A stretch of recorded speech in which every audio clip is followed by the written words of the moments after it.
Hi, my name is Angeli, and I'm going to be presenting a project that started because one day I was looking at the patterns made from the sunlight reflecting off of the ocean's ripples and thought, what if water could talk? With that in mind, I began studying computer vision and Fourier neural operators that are used to predict weather patterns. I studied the algorithms used to understand the patterns and equations that predict complex models and formulated my master's degree thesis, trying to simulate fluid dynamics through image and video. I use this framework to create and train a neural network that simulates the ripples of water. I trained it on videos of the river that flows through New Paltz and extracted vector fields from those videos. In addition to the simulation, I also present the historic water sampling data gathered by agencies like the Riverkeeper and the DEC. I also present my own writings that reflect on experiencing the river in person and through technology. I'm curious to explore these paradigms through science, cutting-edge technology, and cognitive studies.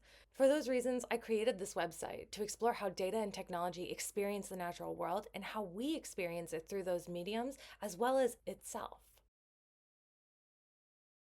What you see here is a live interactive simulation powered by a neural network trained on real footage of the Wallkill River in New York's Hudson Valley. So if you go ahead and touch or click the water here, it sends ripples across the surface. If you'd like, you can also toggle show your reflection, which produces a silhouette based on your webcam of yourself. Let's go ahead and navigate over to map.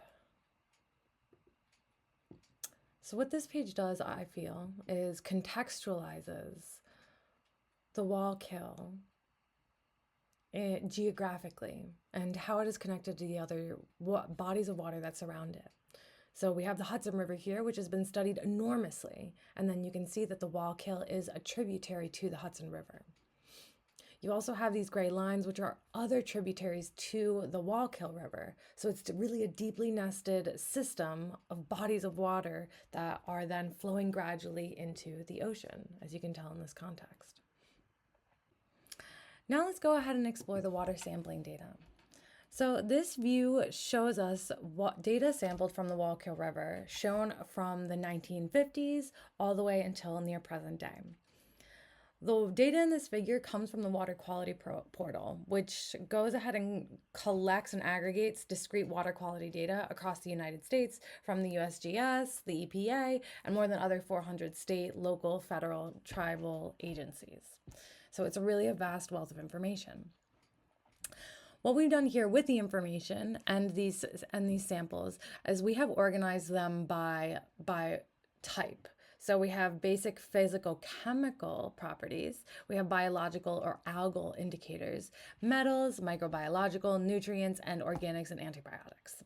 So it allows you to get a stratified perspective of the health of the Wallkill River.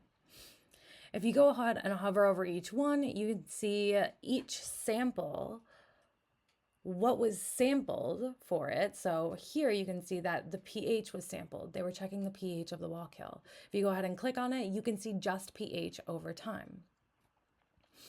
You can also go ahead and zoom in, and these are periods of observation in which they were taking measurements about the Wallkill. Next, let's go ahead and explore simulation. This personally is one of my favorite pages because it kind of allows like a zen place to kind of just play with the water, interact with it, create movement in it, reflect on it, no pun intended. But if you dive deeper, you can go ahead and dive into development mode. So if you want to learn more about what development mode is, I have a description here. But at the heart of it, it allows you to see what's under the hood. So we have toggles to be able to turn off the neural network's prediction of caustics, of the physics, and also the ability to train the network based on the number of samples, epochs that you would want to collect, and the learning rate.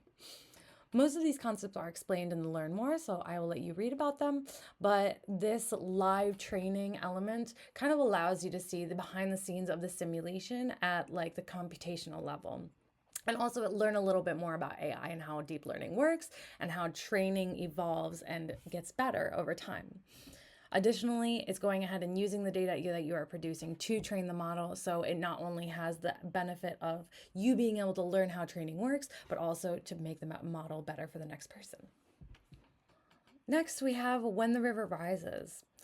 This is really an opinion piece that I found as I wrote it, I wanted to create something that, with the words that I had been reflecting as I went to the river, as I thought about the river, as I lived and drove next to the river every single day on my way to school and work. This piece really rose from within me, so I wanted to share it, and it has a special place in my heart, so I hope I can find one in yours as well.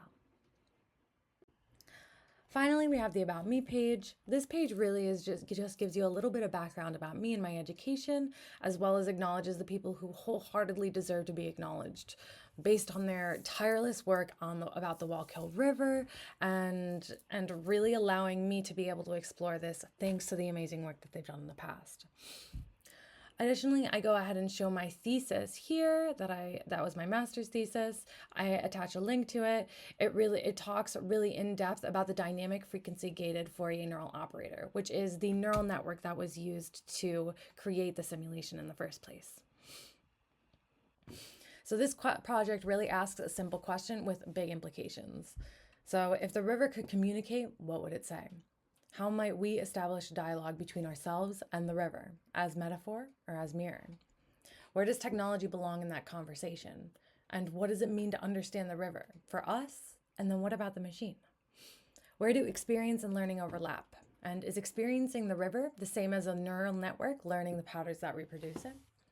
Where is the line between understanding and being?